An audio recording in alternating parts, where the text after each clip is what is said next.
Boa tarde a todos, sejam bem-vindos ao Podscape. Este é o primeiro episódio e eu vou estar aqui com vocês de 15 em 15 dias, às quartas-feiras, para vos fazer um bocadinho de companhia, ter aqui alguém que eu acho que vai acrescentar valor para termos aqui uma conversa.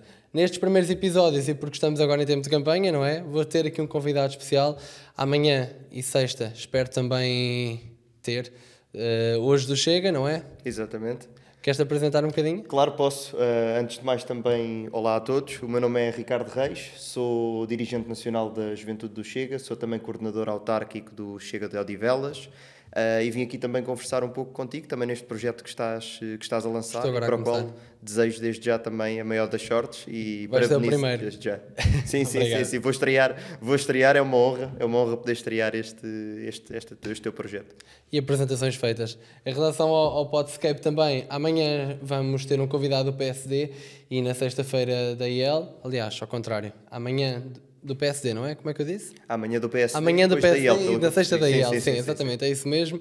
Por isso vão ficando desse lado e a partir do dia 10 vamos ter música, vamos ter finanças, vamos ter política, vamos ter tudo. Bem, agora aqui da nossa parte, vamos começar então um bocadinho por falar do teu percurso. Tu agora fazes parte do Chega, mas até aqui por onde é que passaste? Como é que surgiu esta paixão pela política? Como é que chegaste até aqui? Bom, a paixão pela política é uma coisa que já remonta desde muito novo. Eu lembro-me de ter na casa dos meus 11, 12 anos e já gostar bastante de ver aquilo que se passava no mundo político, muito por culpa também do meu avô paterno, que também acompanhava muito e acabava por ir tendo também alguns debates com ele. Outra coisa que me fez gostar pela política foi, curiosamente, os Gato Fedorento, que na altura eram muito populares. Os Gato Fedorento? Sim, exatamente. Okay. Eram muito populares e tinham um programa que na altura, se não estou em erro, foi o disco, é uma espécie de magazine, depois passou a ser o Zé Carlos, se não estou em erro, e que analisavam muito aquilo que era o dia-a-dia político com humor. E eu, para perceber as piadas, ficava interessado em ir perceber aquilo que se passava. Claro, porque senão também não tinhas o contexto. Olha, claro. que eu por acaso não associava aos Gato Fedorento, agora ao Ricardo Araújo Pereira, é claro que sim. a maior parte do humor é político, mas na altura não associava tanto a essa parte. Não, eles tiveram um início até que foi mais voltado para a parte de sketches cómicos, até sem um grande tipo de fundo, só mesmo comédia por comédia, e depois criaram este contexto de programa que dava, salvo erro, sempre ao domingo e que faziam uma análise daquilo que era a atualidade, não no estilo do que é hoje o programa do Ricardo Araújo Pereira, mas mais num género de um programa em que estavam os quatro num sofá, mandar piadas com sketches também. E eu via sketches a gozar com o Sócrates, o Magalhães, todas estas coisas, e eu tenho que perceber o que é que está ali por detrás da piada para achar graça. E foi ali que começou um pouco esse gosto pela parte política. Olha que é curioso porque eu venho um bocadinho da mesma parte, só que com bastantes anos de atraso. Porque foi agora com isto a gozar com quem trabalha, se calhar já dá 2, 3 anos. Sim, ele até teve um antes com um nome parecido. Yeah. E se calhar acho que foi isso que despertou o meu interesse na política, porque eu comecei a interessar-me há muito menos tempo. Hoje em dia acompanho muito mesmo, mas surgiu há muito menos tempo do que tu, neste caso. Então. Mas é interessante porque às vezes há estas pequenas coisas, estes programas até de humor. E é de humor, mas depois acabas por te começar a interessar e querer saber mais e mais. Até que nem que seja para perceber as piadas. Exato. Porque se não tivermos qualquer tipo de base, nem sabemos bem quem é aquela figura política, o que é que aconteceu na atualidade para se estar a gozar com isso mesmo. Depois, mais tarde, fui tendo sempre este gosto, interessando-me, também sempre gostei muito de história, sempre pedi muito aos meus pais, aos meus avós para me comprarem livros sobre história e acabei também por ir desenvolvendo esse gosto.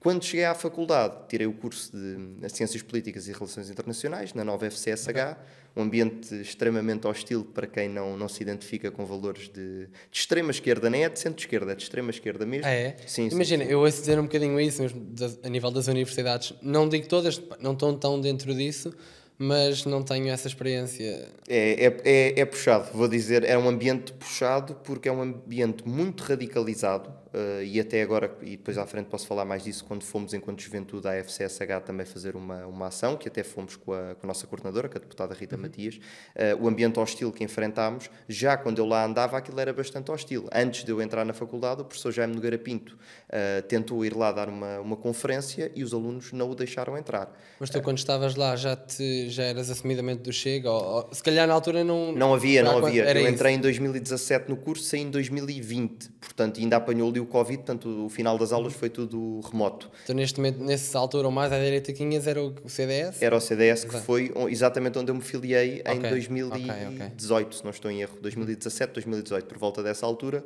porque já me identificava mais com valores tradicionalmente conservadores, já era muito mais tradicionalista, conservador, economicamente mais à direita, e achei que era o partido que, daqueles que tinham também alguma credibilidade, Te identificavas mais? Sim, me identificaria mais daqueles que existiam, e por isso filiei-me ao CDS e à JP. E pronto, depois tive um percurso de 2, 3 anos com o CDS e a JP. Apareceu o Chega, entretanto. Não foi imediatamente uma transição. Nasceu o Chega, passei logo. O Chega nasce em 2019, em abril. Eu vou em 2020, em outubro. Portanto, até já o André tinha sido eleito. Também há aqui um tempo de perceberes o partido, Claro. quais é que eram as ideias, qual é que era a postura no geral, não é? Claro, porque é assim, isto tem a ver com crenças, com valores, e mudar de partido, ainda que o partido não seja, como para muita gente se calhar é uma questão de clubismo, Claro. Nós podemos perfeitamente mudar de partido e mudar o nosso voto de acordo com o que acreditamos, com o que acontece, com a ação dos partidos.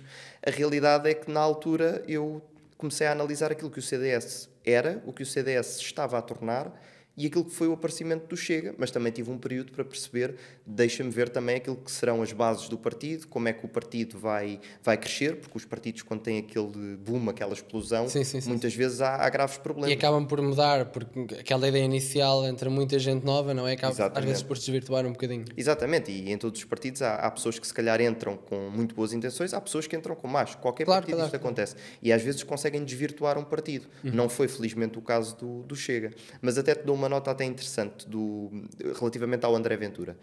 Eu, quando estava na JP, foi na altura das autárquicas de 2000 e... Agora não me quero enganar, eu acho que foi 17, que foi quando o André foi candidato a Loures. E eu já estava na JP, tinha-me acabado de filiar, e nós vamos à tomada de posse dos órgãos de Loures. Nós, JP de Odivelas. Vamos à tomada de posse dos órgãos de Loures. E na altura tinha existido um problema, quando houve aquela questão com o André, que o CDS deixou de apoiar, saiu da coligação em que o André era o cabeça de lista, por causa daquela questão que houve na altura da comunidade cigana. Quando ele deu mais que falar. Sim.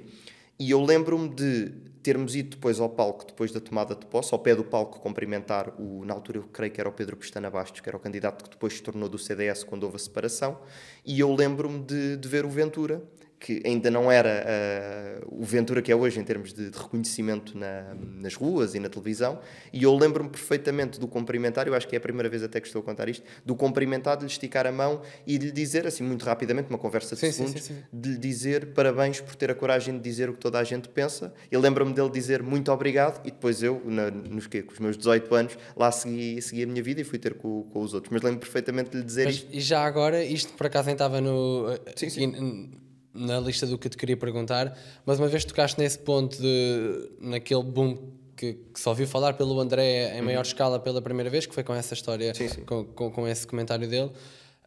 Hoje em dia há muita gente mesmo que diz que isso foi como que uma estratégia de marketing para chamar aquele boom. Tu concordas com isso?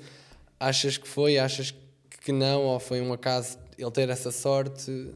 É assim, eu acho que não foi uma estratégia de marketing, eu acho que foi mesmo uma coisa genuína. Eu explico-te porquê. Eu não acho que, se cá estou enganado, mas eu não acho que o André, na altura que estava no PSD e que diz aquela questão da comunidade cigana, que de facto era um problema, especialmente no Concelho de Loures, nas zonas e nos bairros problemáticos que existem no Concelho de Loures, que era onde o André era candidato, mas também um pouco por todo o país. Era de facto uma questão que existia e que as pessoas falavam e que eu sempre ouvi falar desde pequeno e que sempre vi acontecer. Portanto, o André simplesmente disse uma coisa que era verdade e que ele de facto constatava ao ver. E que simplesmente fugiu àquele politicamente correto que nós estamos habituados em Portugal. Exatamente, mas que é a realidade, era o que todas as pessoas sabiam que aconteciam. Todas as pessoas, eu sempre conheci o país, desde Lisboa, desde Odivelas, desde Loures, desde o Alentejo, por exemplo, a haver problemas com a comunidade cigana. E o que ele disse naquela altura foi que havia um problema de impunidade, que de facto havia uma comunidade que vivia à margem daquilo que era a lei e a sociedade e que isso tinha de acabar. E quando disse tinha de acabar, não era a comunidade que tinha de acabar. Era essa impunidade. Sim, claro. E tinham de passar a viver de acordo com as regras que todos os outros vivem. Ora, isto parece-me uma coisa sensata, só que rompeu com aquele politicamente correto e também confesso que, na altura, achei um bocado absurdo o CDS distanciar-se da coligação por causa disso. Por causa disso. Tanto que o que aconteceu foi o PSD, que se não estou em erro fica em segundo ou em terceiro, acho que é em terceiro, aí e o CDS nem sequer elege para a variação. Okay. Portanto, acho que se calhar foi um erro estratégico do CDS na altura. Foi um erro estratégico? Foi. Entre vários que depois aconteceram de seguida. E agora falando um bocadinho mais de ti, dentro do Chega, tu já disseste por alto, mas qual é a tua função e efetivamente o que é que tu fazes? O que é que isso significa? Tu és dirigente da juventude, não é? Sim. Isso na prática significa o quê? É assim, eu, do ponto de vista da juventude, eu na altura fui convidado pela Rita, pouco depois de entrar no partido, para assumir estar dentro da estrutura da primeira comissão instaladora, que foi o que antecedeu a direção nacional que é hoje. Depois as coisas foram evoluíram para a direção nacional e basicamente eu fiquei, na altura já estive com várias pastas dentro da juventude, atualmente estou com a parte das relações internacionais da juventude. Já tive também com a comunicação, com a implementação local, depois, à medida que outras pessoas também foram entrando, os papéis foram sendo atribuídos também mediante aquilo que seria a maior vocação de cada um.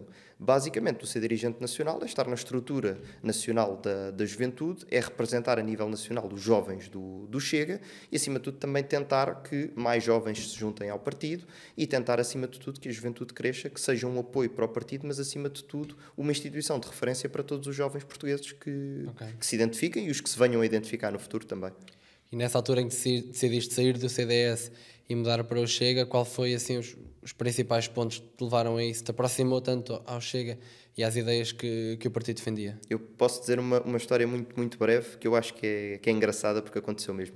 Eu tinha e tenho um dos meus melhores amigos que na altura estava comigo na JP também. E ele saiu imediatamente para o Chega quando o Chega foi criado, porque se identificou de imediato. E eu demorei um bocadinho mais. E depois ele começou-se a dar com pessoas do Chega, uma delas inclusivamente foi o Rui Cardoso, meu colega da direção nacional, e eu, sendo também já amigo dele de longa data, desse meu amigo que é o André, acabei por conhecer o Rui e outras pessoas. E eles, à medida que falavam comigo, diziam-me sempre, inclusivamente chegámos a passar férias e tudo, e eles diziam-me sempre: tu não tens nada de CDS, tu tens tudo de Chega. E eu dizia: mas não é bem assim, eu identifico-me, etc. Mas aos poucos, à medida que o André ia aparecendo mais, falando mais, eu começava-me a aproximar muito daquilo que era o discurso dele e notava o CDS muito... Ou seja, o CDS deixou de se preocupar em ocupar o espaço da direita para defender um nicho de eleitorado que tinham e quase que se aproximar mais do que estava à esquerda deles, ou seja, de um PSD-PS quase, do ponto de vista de discurso, e a atacar o próprio Chega. Ou seja, isso para mim não fazia sentido. Sim, porque também foi criado ali um cordão que, concordando ou não com as ideias do Chega, sendo ou não no partido, não faz sentido aquele cordão como que está ali um bicho em que ninguém se pode aproximar. Não, foi exatamente isso. E eu não concordei com isso porque achei que o Chega, de facto, vinha ocupar um espaço importante. E comecei a perceber isto, e há uma vez uma votação que nunca me esqueço de manhã, eu na altura, salvo erro, eu ainda era só estudante, exatamente, portanto até só tinha aulas à tarde, curiosa essa história, e eu lembro-me de estar a assistir a uma votação da Assembleia da República, que tinha a ver, se não estou em erro, se era cotas étnicas para as universidades, algo do género, mas era uma coisa para mim completamente absurda. E começo a ver os votos, e de facto o André já era deputado, e, portanto, isto está a ter sido de setembro de 2021, ou de 2020, de 2020. Na altura era deputado único? Sim, deputado único, era 2020, setembro de 2020. E eu lembro-me de ver votos contra do Chega, do André, portanto, e não via CDS, abstenções, não vi CDS, e vi que o CDS votou a favor. Ainda tive esperança que os 5 deputados na altura do CDS tivessem faltado e que, de facto, por isso é que não votavam. Mas não foi o caso, votaram mesmo a favor. E eu fiquei... Assim, não fiquei nada contente com aquela votação e lembro-me, quase, pode não ter sido no exato momento, mas foi minutos depois, esse meu amigo, o André, estava também a ver e liga-me e diz-me: então e agora? Ainda te identificas? E eu disse: não, vou-me desfiliar. E nesse mesmo dia ou no dia a seguir desfiliei-me e filiei-me ao Sim, não quer dizer que tenha sido só isso, mas foi a gota d'água. Foi a gota d'água. E de facto, de todo o processo também já tinha tido de aproximação a pessoas do Chega, de conhecer aquilo que era o partido e que o partido de facto... Porquê que o partido nasceu? Qual era o objetivo do nascimento do partido? Comecei-me a identificar muito mais do que alguma vez me identifiquei com o CDS. E até na altura foi uma coisa que eu fiz mesmo por convicção, porque eu tinha já cargos na Juventude Popular, tinha já cargos até no CDS local, e eu saí para o Chega sem nem promessas de nada, nem sequer pensei que em 2 ou 3 anos estaria até onde estou hoje. Não foi algo que pensei, foi algo que foi depois surgindo à medida que eu estava no partido também. E até ao dia de hoje, ainda sentes algum tipo de discriminação? Por ser do Chega. Discriminação, não é discriminação, mas o pessoal olhar de lado quando te associam ao partido? É assim, eu vou-te ser sincero. Porque no início isso existia muito. No início eu senti um pouco. Felizmente, quer fosse no trabalho, quer fosse em grupos de amigos, quer fosse em família, eu nunca tive a experiência de ser ostracizado por causa disso. Eu sempre fui muito aberto. Mas em amigos e família também não faz muito sentido que isso aconteça, não é? Mas tens muitos casos. Família, quero acreditar que não. Sim, mas sim, em amigos tens muitos casos de pessoas que se calhar deixaram de ter amigos ou se afastaram por causa disso. Amigos. Eu posso dizer que houve pessoas que se calhar me deixaram de falar, mas que não eram pessoas amigas próximas. E eu lido muito bem com isso. Eu digo sempre uma coisa e não tenho problema, que é, eu tenho as minhas convicções e os meus valores. Obviamente que às vezes temos que saber, quando eu digo adaptar, não é deixar de acreditar no que acreditamos. Mas ouvirmos opiniões, às vezes até podes alterar um bocadinho o... Exatamente, ou se calhar tenho pessoas com quem eu não vou falar de política ou evito, porque sei que vai haver choque, mas não é por isso que vou deixar de ter uma relação de amizade, porque já somos adultos e sabemos distanciar as coisas. Mas o próprio André, por acaso, falou disso uma vez, até há pouco tempo, acho que foi na SIC ou na TVI, desse mesmo caso de ter perdido bastantes amigos e pessoas até próximas. No caso do André, é assim, o André também tem uma exposição que eu não tenho, obviamente que é normal. Sim, mas calhar... eu ser teu amigo chegado e deixar-te mudar contigo porque tu agora estás à frente do partido... Eu acho que é porque a pessoa nunca foi verdadeiramente... Isto seja em que partido for, seja aqui, seja na esquerda, seja onde for. Eu sou teu amigo chegado. Yeah. Se me vou afastar de ti porque tu filiaste num partido e estás à frente de um partido... Eu acho que é porque a pessoa nunca foi verdadeiramente amiga, porque o ser amigo muitas vezes... Há momentos de amizade em que a pessoa tem que ser mais dura, tem que dizer as coisas como elas são, e acho que a honestidade é sem dúvida um ponto muito importante dentro da amizade. Agora, afastar-se de uma pessoa por causa disso, eu acho que isso não é sinal de amizade. Felizmente não me aconteceu. Claro que acontecia, mesmo até em trabalho, sempre disse, sem problema nenhum, o partido onde estava afiliado, o que fazia, nunca tive qualquer tipo de vergonha ou medo de represálias, porque... Ao fim e ao cabo, o que importa, eu acho que o que cada pessoa tem que ser é leal àquilo que acredita e aos valores que o definem. E eu costumo dizer que quando me deito à noite na almofada, eu tenho que estar de consciência tranquila com o que disse, com o que fiz e com o que defendi. E eu sentiria muito pior se andasse, se me perguntassem, então, mas estás na política, qual é o teu partido? Não quero dizer, ou não, sou do Chega, defendo isto. Sim. E até é melhor porque depois as pessoas, até mesmo em local de trabalho e não sei o quê, obviamente off the record, não é no ambiente do trabalho, perguntam-me, então, mas vocês defendem mesmo isto assim, assim? Eu digo, não, olha, isso é uma coisa que a comunicação social passa. Nós, de facto, defendemos isto. E muitas vezes, porque nós vemos aquele partido na televisão e se calhar muitas vezes é um bocadinho diabolizado, não é? Sem dúvida. Ao termos alguém próximo de nós, fisicamente aqui, a dizer-me, não é isso tudo, vai-nos dar uma confiança diferente. Claro. É uma imagem totalmente diferente. Não, exatamente. Foi isso mesmo e que foi-me acontecendo com muita gente. Agora, ao início, dizias a uma pessoa que, ou dou o exemplo, até as minhas avós às vezes diziam, o meu neto agora está no Chega, para uma amiga na rua ou o que fosse. E as pessoas diziam, meu Deus, o Chega. Curioso é que isto é verdade, e digo isto mesmo com muito orgulho, que agora há muitas dessas pessoas a quem dizem exatamente o mesmo ao que já sabem e dizem, olha, eu também vou votar no Chega. Isto é fantástica a evolução que houve desse ponto de vista e até mesmo de questões de campanha, fazer campanha hoje em dia, são mais as pessoas que vêm à janela, como nós tivemos agora em Odivelas, do que contra. Caravanas com carros e etc, que vêm à janela e dizem, chega. Não tiveram ninguém a tirar os vasos de uma janela? Tivemos algumas pessoas a mostrar-nos vasos, percebi ao Partido Socialista, não, isso só é feito a quem teve anos e anos a ir ao bolso a essas mesmas pessoas e as pessoas ficam frustradas. E aliás, só acontece a parte do vaso porque quando lhes é tirado guarda-chuvas primeiro. Claro, porque ao início, quem com os insultos também não são uma coisa que se deve fazer assim. Mas não houve contacto nenhum físico? até eles atirarem e há sempre, bandeiras. E a frustração às vezes da pessoa de tantos e tantos anos, eu se calhar, ou se calhar também uma pessoa estando anos e anos e que já era uma pessoa de alguma idade a ser assaltado, não à mão armada, mas quase à descarada aos bolsos, eu se calhar também não estava muito contente. Mas sim, é uma coisa que temos vivido muito, é pessoas a vir à janela, a apoiar, ainda apanhamos um ou outro dedo mais simpático de vez em quando, quando vamos a passar, mas maioritariamente são pessoas a apoiar-nos, isso é muito bom.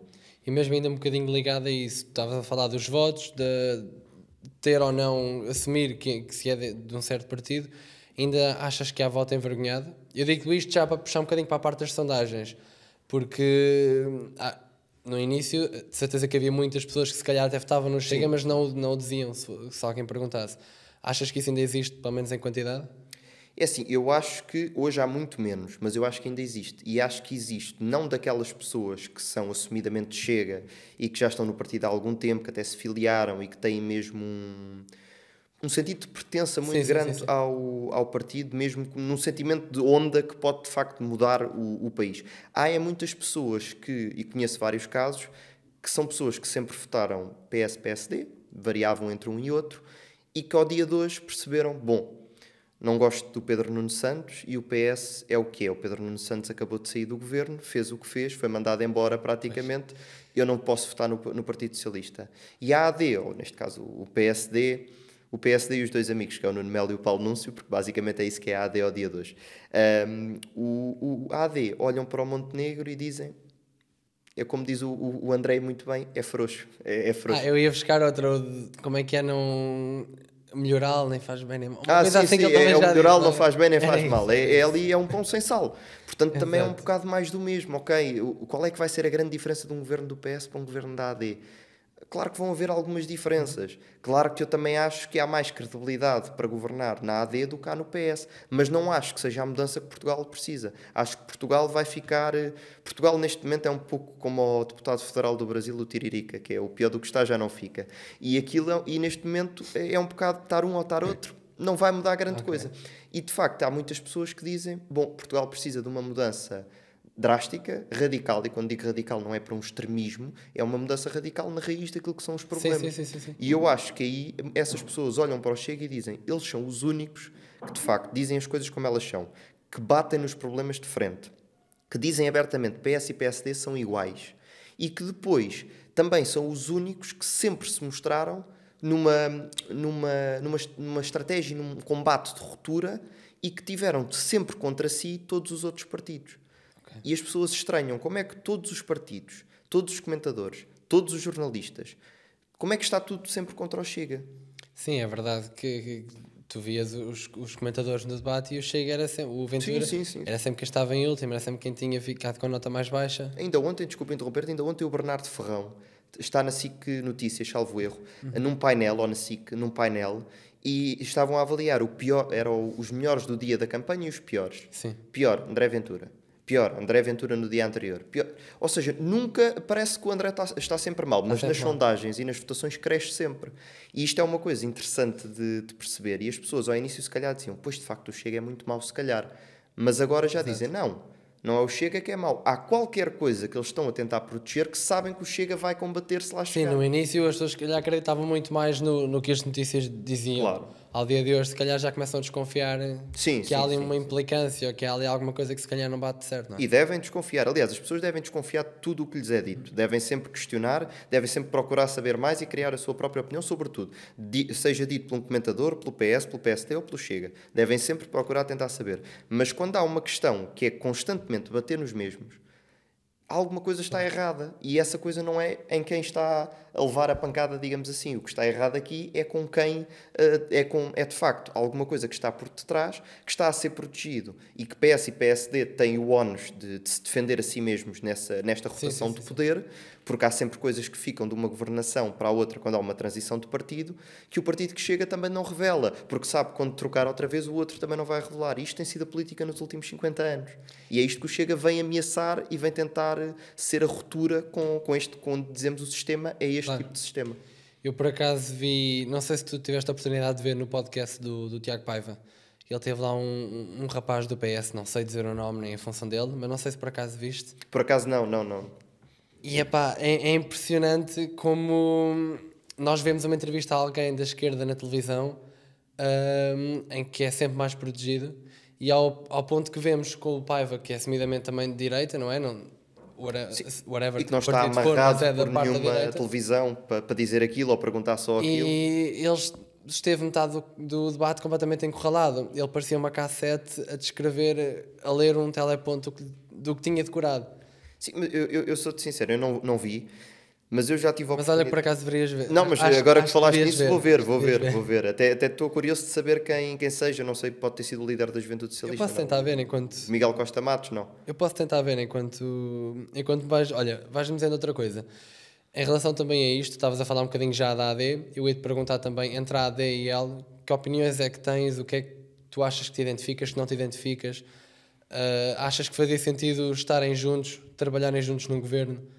Juntos, nós com estes partidos Sim. ou a AD com a IL? Não, vocês com esses partidos. Ok. Tanto com a AD como com a IL, ou os três. Ok, eu vou ser sincero. Do ponto de vista do que eu acho da AD e da Iniciativa Liberal, eu não morro de amores pela Iniciativa Liberal, pelo contrário. Eu não acredito na visão de sociedade que a Iniciativa Liberal tem, não acredito numa sociedade na vertente social, salvo a redundância, de uma total liberalização, seja em matéria de drogas, seja em matéria de ataques àquilo que é a vida humana, seja em matéria, por exemplo, da eutanásia.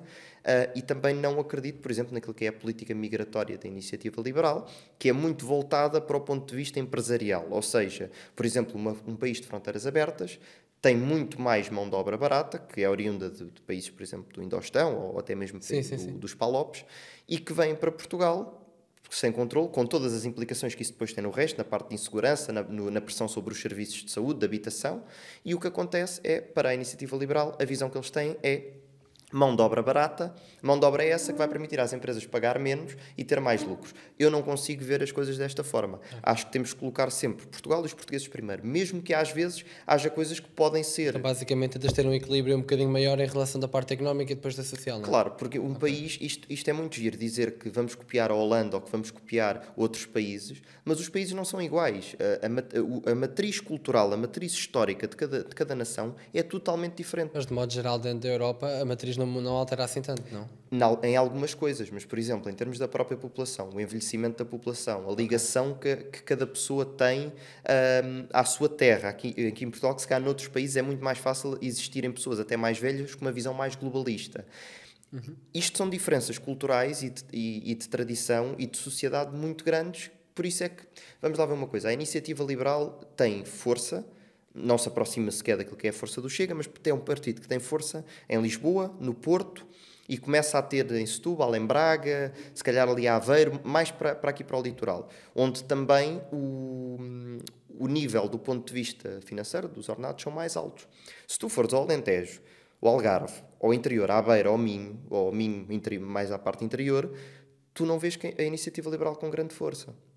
As pessoas, porquê? Porque o país real, aquilo que é, o que cada pessoa enfrenta, os agricultores, as pessoas que trabalham no setor secundário, o que tu vês ali é um país diferente daquilo que a Iniciativa Liberal fala. Porque a Iniciativa Liberal, por exemplo, muito dificilmente consegue falar, se calhar até mesmo para um pensionista. Mas sentes que faz falta? Porque imagina, o tu não te identificares não quer dizer que não achas que faz falta ter um partido com essa representação no Parlamento. Não, mas por exemplo, eu não identifico a esquerda, mas é óbvio que faz falta ter aquela ideologia, mesmo com menos votos, não é? Sim. Mas faz falta. Achas que...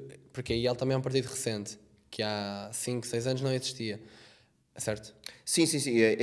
Eu acredito não sei que é quando mais... é que nasceu, mas sei que também é mais antiga que o Chega, salvo erro, mas não é muito mais antiga. É uma coisa de poucos anos. Não me quero enganar, mas eu diria 2015, 16... Mas gostavas de mesmo assim ver aí algo com valores mais altos, ou achas que não? É assim, não tenho particular interesse em ver com valores mais altos, porque uma pessoa que seja liberal na economia, mas que tenha algum bom senso e até alguma pinga de proteccionismo, tem no Chega a melhor alternativa possível para votar. Agora, Agora, se me perguntas, faz sentido a IEL estar representado na Assembleia da República, a partir do momento que um determinado número de pessoas votou na IEL para estar lá, para mim faz sentido, porque cada pessoa sabe em quem está a votar e é porque se aproxima. Não é por eu não acreditar que o partido deixa de fazer sentido, longe disso. Eu acho que a IEL, até quando entrou, veio trazer ao debate, se calhar do ponto de vista económico, mais agressividade naquilo que era a necessidade de liberalizar a economia, que nós também concordamos. Só não concordamos mas não é tanto ao ponto... o vosso foco. Sim, não, e não concordamos ao ponto tão extremo, com isto não estou a chamar a IEL de extremista, mas ao ponto de ficar tão extremo que a IEL defende. Mas eu acho que eles, quando entraram, vieram trazer esse debate, e isso foi uma coisa Pronto, também era um bocadinho isso que eu queria perceber, lá está, não te identificas, mas fez falta aquela representação e aquela voz. Acho que a entrada do Chega e da IEL, na altura o André e o Cotrim, foi muito importante para a democracia portuguesa, porque abriu os horizontes daquilo que era um parlamento que era sempre a mesma coisa. Eu já metia... parecia que era sempre repetitivo, era sempre sempre os mesmos. E isto promoveu que outros partidos pudessem ser fundados, se calhar com ideias também disruptivas noutros setores que não estão a ser ponderados e que são importantes para um grupo considerável de pessoas, ao ponto de serem eleitos. Então, um bocadinho nesse seguimento destes novos partidos que surgiram e que entraram na Assembleia há menos tempo, achas que partidos também como o PAN e como o LIVRE, que são recentes no Parlamento, fazem falta também? Achas que... É assim... Qual é a tua opinião em relação a estes dois partidos em específico? Não gostando absolutamente nada do LIVRE, que não gosto, acho que não me identifico. Sempre que faço os testes, gosto sempre de fazer do Observador ou do outro tipo, para perceber. Acho que o LIVRE é sempre o que dá, é sempre o último. Portanto, fica abaixo, até consegue ficar abaixo do Bloco, não sei bem como, mas consegue ficar... Eu acho que o meu em último acho que é o PCP, desculpa. O PCP, por acaso, a mim, por causa de alguma matriz mais conservadora, fica sempre um bocadinho mais acima. Mas o LIVRE é um partido que eu me identifico mesmo zero. Mas entendo que uma pessoa de esquerda, que se calhar cansado das causazinhas inúteis do Bloco de Esquerda ou da K7 do PCP, olhe para o LIVRE e veja se calhar um partido que parece um bocadinho mais sério do ponto de vista da capa. Uma coisa fresca também, que surgiu agora. E também fresca. E o Rui Tavares, por muito que eu acho que ele muitas vezes é desonesto, que em debates e no que eu vi acho que também é uma pessoa que tem um tipo de comunicação que até chega a muita gente. E acho que nesse sentido o LIVRE, para quem se identifica com a esquerda, pode ter sido positivo. Para quem estava cansado das causazinhas inúteis que o Bloco defende e da K7 do PCP. Do ponto de vista do PAN, eu acho que não.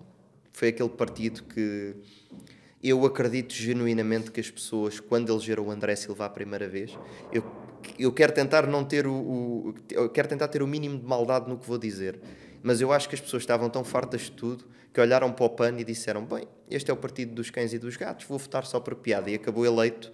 E hoje temos que levar com taxas sobre o plástico, taxas sobre o carbono, taxas sobre isto, taxas sobre aquilo, e em termos de produtividade e de utilidade para o país, absolutamente zero. Aliás, vai um bocadinho em ligação aos próprios cartazes que eles têm agora, que é uma tentativa de ter piada, mas aquilo não diz como absolutamente... aquele à frente do Campo Pequeno. Sim, o à frente do Campo Pequeno, os cartazes enormes que existem, que há ali das touradas estão na cama. Sim, tem outros que é um cartaz enorme que diz o tamanho importa e por baixo diz PAN.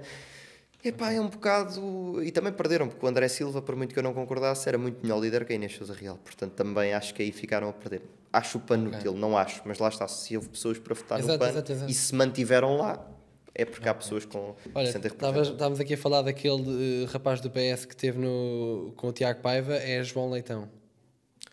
Não sei se... Eu posso mostrar o nome diz-me qualquer coisa... não estou a ver quem seja, mas vou ver agora, depois de tu me dizeres isso tenho que ver, mas é curioso, eu já estive em debates com pessoas do PS e até mesmo às vezes ver pessoas do PS quando estão numa altura de confronto, eles não sabem o que é que hão de dizer, porque eles estiveram lá 8 anos e estão a tentar defender não que agora pode não estarem presos, porque eu sinto que o discurso do Pedro Nuno Santos é muito à base de houve coisas mal feitas, houve coisas bem feitas e temos que continuar a melhorar. Ele tenta dizer... Mas já houve 8 anos para melhorar, não é? Não, e... 8, muitos mais, 8 seguidos agora. A Nelma da SIC Notícias, quando o entrevista, diz-lhe exatamente isso. Diz assim, então, mas 8 anos é muito tempo. Ele, mas o governo da direita. E ela diz-lhe, mas o governo da direita foi há 8 anos, que em 8 anos não deu. Há mudanças que demoram tempo, mas 8 anos é muito tempo. É muito tempo. E a habitação, não sei o quê, vamos melhorar na habitação... Mas ele foi o ministro responsável pela habitação. Ou seja, como é que se consegue acreditar que uma pessoa que em 5 anos, salvo erro, que ele teve no governo, não mudou absolutamente nada, teve os escândalos que teve, desde a TAP, aquela gestão pelo WhatsApp da indenização da Alexandra Reis, as questões do aeroporto que foi desmentido e desmentiu o primeiro-ministro e que depois acabou por sair. Como é que esta pessoa diz agora que é a solução, quando ele foi parte do problema que nos trouxe aqui? Faz-me um bocado de confusão. E depois ver pessoas do PS a tentar defender isto, é absurdo, é completamente absurdo.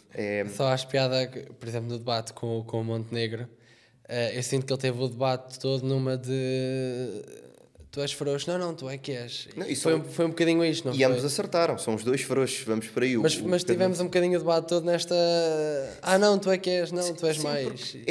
Para a parte do Pedro Nuno Santos é muito difícil livrar-se da imagem de desgaste do PS e livrar-se do facto de ele ter lá estado e de ele ter estado no governo e contra-argumentar com isso. O Montenegro é frouxo, portanto é muito difícil para ele conseguir não ser frouxo, e ele até nos debates esteve melhor do que eu estava à espera. Eu achei que ele ainda ia ser pior do que esteve.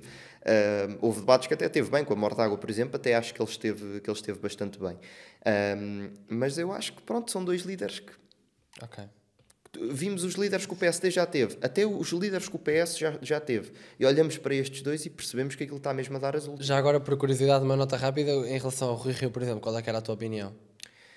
Eu acho que o Rui Rio não é, nem nunca foi um homem de direita.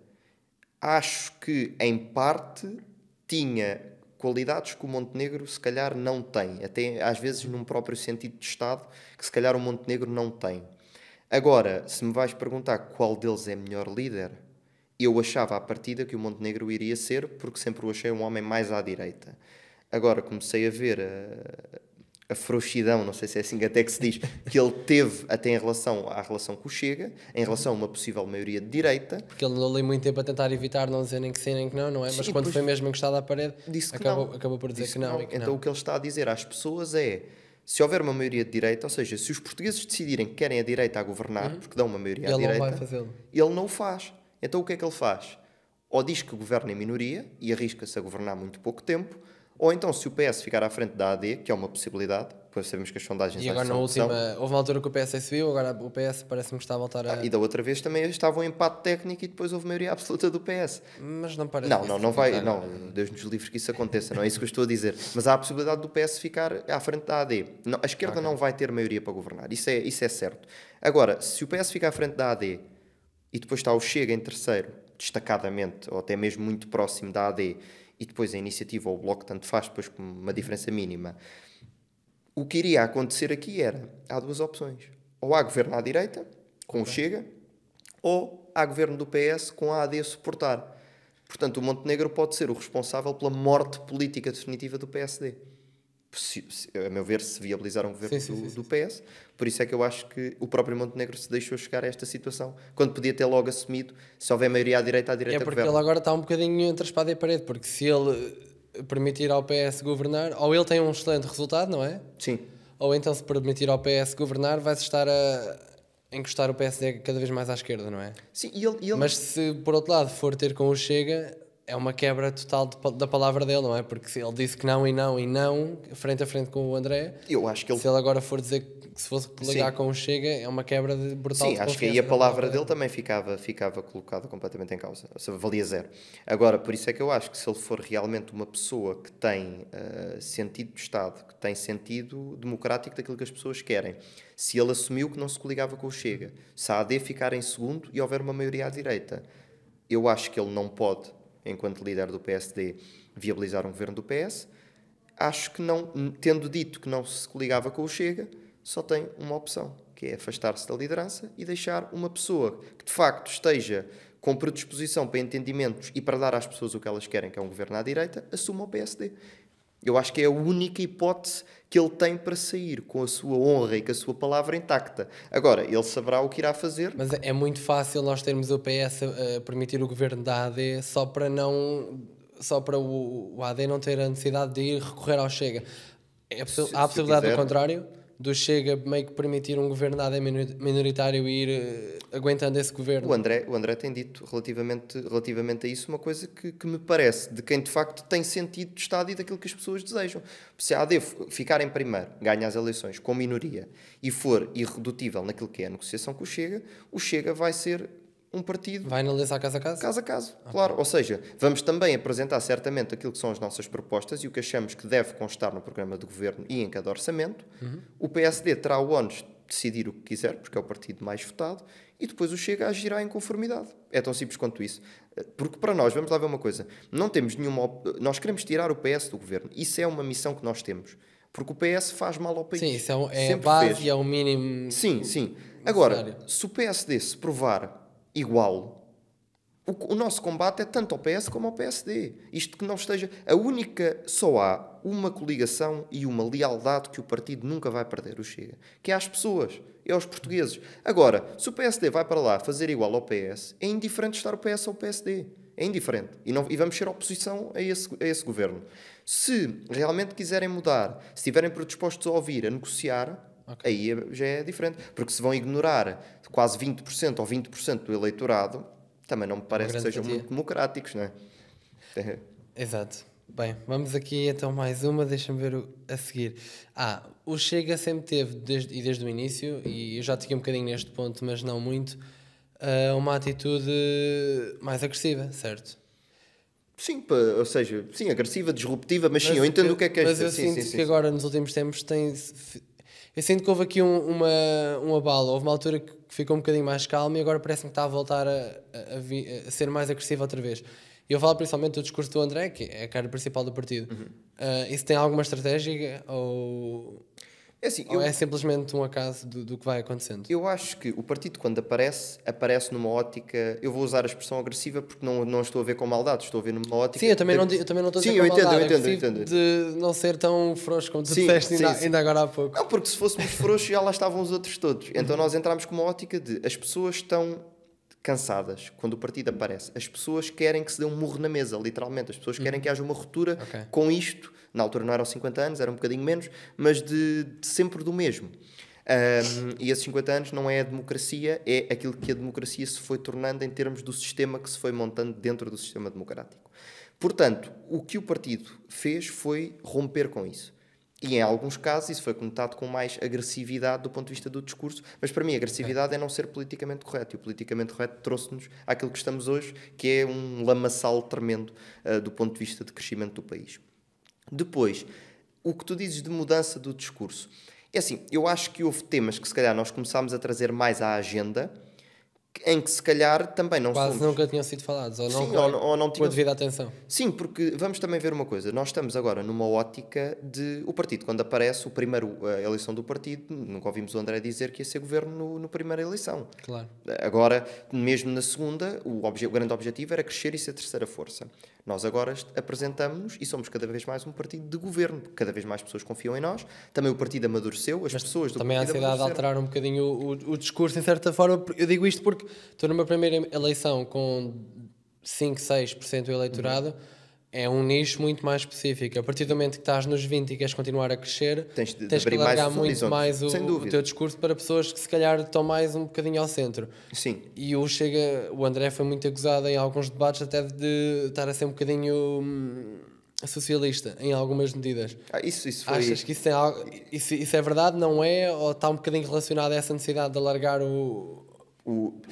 A parte do socialista é fácil, acho que foi o Rui Rocha, e para a Iniciativa Liberal tudo é socialista se puser as pessoas em primeiro a dada altura, que foi o que nós fizemos. Há uma diferença entre ser de uma direita liberal completamente radical do ponto de vista liberal, não de um ponto de vista partidário, e há uma diferença de ser de uma direita social que de facto coloca as pessoas em primeiro, que é o que nós fazemos. E o que nós entendemos, até os casos de taxar os lucros extraordinários da banca, das gasolineiras, que a Iniciativa Liberal ficou muito nervosa com essa proposta, de facto o que nós dizemos é, numa fase inicial, de tantas e tantas vezes que as pessoas já tiveram que salvar a banca retribuir ao ponto das pessoas poderem ter uma vida digna e depois retomar... Mas tu aqui tens de separar, se calhar, a banca em dois pontos diferentes, porque uma coisa é aquela banca que foi ajudada. Bancos que estavam na falência e foi injetado milhões e milhões de euros.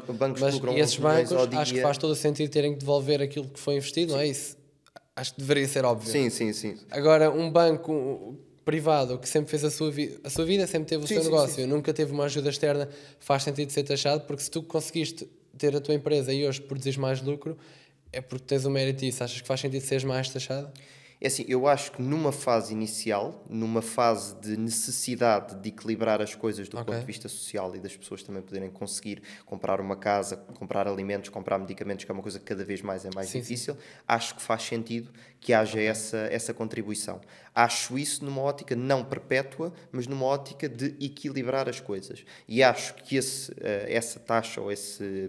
Não é esse corte, mas essa taxa que se colocaria sobre os lucros da banca ou das gasolineiras, extraordinários, não afetaria muito a banca ou as gasolineiras. Ou seja, eles conseguiriam fazer na mesma todas as suas atividades, dar lucro na mesma. E era numa fase apenas inicial. Eu acho que aqui é um pouco vivermos como sociedade e também entre e ajudar quando é necessário que isso aconteça. Da mesma forma, quando é necessário um banco ser ajudado, quer os que já tenham sido ou os que possam vir a ser, as pessoas também lá metem o dinheiro. São obrigadas a, mesmo não querendo às vezes, também lá metem o dinheiro. E acho que neste sentido também faria. Na parte só do dito moderar do discurso. Eu não acho que nós tenhamos moderado. Eu acho que nós também passámos a outros temas que se calhar não abordávamos tanto e que apresentámos as posições do partido, que se calhar não são são disruptivas, mas não são tão vistas como agressivas. Porque se tu vires o discurso do André, por exemplo, relativamente à imigração, nós continuamos disruptivos. Sim. Continuamos sem medo, e é uma das coisas, e é um dos temas que eu gosto muito de ouvir o André falar, continuamos disruptivos ao ponto de dizer: temos que colocar os portugueses primeiro, temos que controlar fronteiras, temos que saber quem entra na nossa casa, neste caso no nosso país, tem de haver controle. Uma pessoa não pode vir para cá sem contrato de trabalho e sem o país necessitar dela, porque senão nós tornamos um terreno baldio. Qualquer pessoa entra, qualquer pessoa sai, nós não sabemos o que é que cá anda dentro. Fora a pressão na saúde, na habitação, no ensino, etc., que tudo isto causa, e depois aquelas situações de marginalização que, quando temos 20, 30, 40 pessoas a viver numa casa, criam-se comunidades fechadas, cria-se uma marginalização e daí advém depois... E muitas mais na rua, não é? Na rua, aqui depois criam questões de insegurança, marginalidade, que depois evoluem em muitos casos até para crime. Com isto não estou a dizer que todos os imigrantes são criminosos, mas estou a dizer que uma pessoa que deixa uma pessoa entrar, muitas vezes por via de redes de tráfico ilegal, tráfico humano, pessoas que pagam tudo o que têm para vir para um país da Europa. E um governo deixa que essas pessoas entrem, com culpas também na União Europeia, que não fica isenta de culpas, deixam que essas pessoas entrem, estão a promover que estas redes continuem o seu tráfico. Estas pessoas vêm para cá, não têm condições, vão viver na marginalidade e na pobreza. Isto vai evoluir, em muitos casos, para ou o Estado tem que as apoiar com dinheiro, e aí não é justo para os portugueses que cá estão, ou então estas pessoas vão ter que viver marginalizadas e vão ter que se dedicar, se calhar, a práticas não legais. E tu tocaste também aí num ponto que eu, por acaso, não estou tão dentro disso, não é? Mas estás a dizer que a União Europeia também tem algumas culpas. Não foi o contrário, a União Europeia até multou, ou pelo menos avisou Portugal... Isso foi relativamente à CPLP. Ok. Ou seja, foi relativamente a nós termos um acordo com os países da CPLP que, de facto, diz que uma pessoa do Brasil, de Angola, de Moçambique, o que seja... Línguas portuguesas, não é? Pode... Sim, país de língua portuguesa. Incluindo a Guiné Equatorial, que nem sequer é um país de língua portuguesa, mas que faz parte da CPLP, ninguém sabe bem porquê. Que possam vir para Portugal com a chamada manifestação de interesse, que é um interesse de vir para Portugal procurar trabalho. Ou seja, a pessoa não vem para cá já com contrato. Portanto, podemos estar a falar de pessoas que chegam e que estão meses, anos, para arranjar trabalho e que, entretanto, vão recebendo valores também do Estado e etc. Ou seja, isto não é justo e isto cria uma desigualdade muito grande entre quem chega e a quem é dado tudo e quem cá está e a quem não é dado nada. E depois em que é que isto evolui? Evolui em muitos casos para que jovens tenham que emigrar, jovens portugueses, como temos 30% dos jovens portugueses já emigrados, 1/3 das mulheres em idade fértil já a viver no estrangeiro, e o que acontece é que depois criamos um país que já não é nosso. E isto não é ser xenófobo, é um país que já não é nosso. Da mesma forma que se fossem não sei quantos portugueses agora para a Índia ou para o Bangladesh, e se isto estivesse a acontecer lá... Há muitas vezes aquele argumento de Portugal também ser um país de grande imigração, que também temos grandes comunidades nos Estados Unidos, mas não podemos França. comparar. Não podemos comparar um imigrante e eu fico mesmo muito... Isto, a imigração e a emigração é um tema para mim muito... É um dos temas que eu me debruço muitas vezes mais. Okay. Até quem siga o meu Twitter ou assim vê que eu falo muitas vezes disto. E o que acontece é... Nós tivemos uma onda de portugueses a emigrar durante muitos e muitos anos para países como a França, a Holanda, o Luxemburgo, os Estados Unidos, o que seja.